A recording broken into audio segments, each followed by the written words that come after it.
Get into it with Payne Capital Management President Ryan Payne, Bulltech Capital Markets Chief Strategist Catherine Rooney Vera, and Michael Lee Strategy Founder Michael Lee. Great to see everybody this morning. Thanks so much for being here.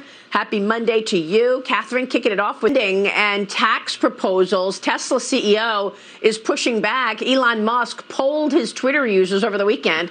Should he sell 10% of his Tesla stock, given the fact that they want to tax billionaires for unrealized gains? Twitter voters backed the sale.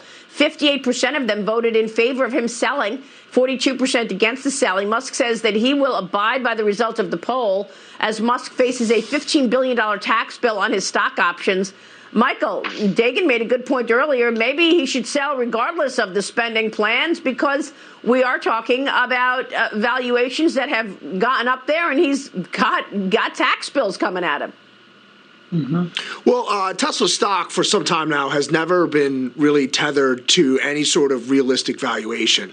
The stock is what I like to call the original meme stock, in that you have a very concentrated ownership base and long-term, almost fanatical shareholders that are not giving their shares out to lend, that aren't looking to sell, that are ultra long-term holders, making it very hard to short the stock. And even though it's roughly $1 trillion company, it has a very small float relative to its overall market cap, basically forcing this astronomical valuation. So when we get to Elon, he has a stock option package that's grants that are going to expire next year. Typically, the taxes are paid at the time of exercise in the form of additional sales. So that tax bill, that will depend on how much of that stock he wants to own. But he is most likely able to replace a lot of the shares that he's selling, which is probably why he's able to why he's even entertaining the idea of liquidating some stock right now.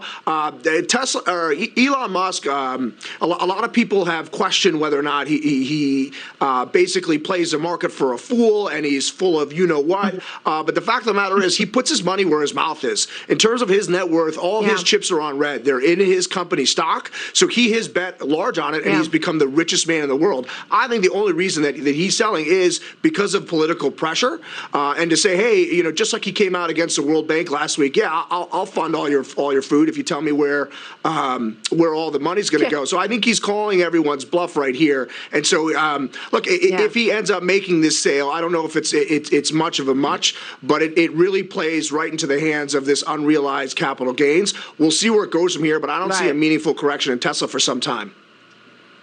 Wow. Well, look, he's pushing back on them because they want him to pay for all of their spending plans.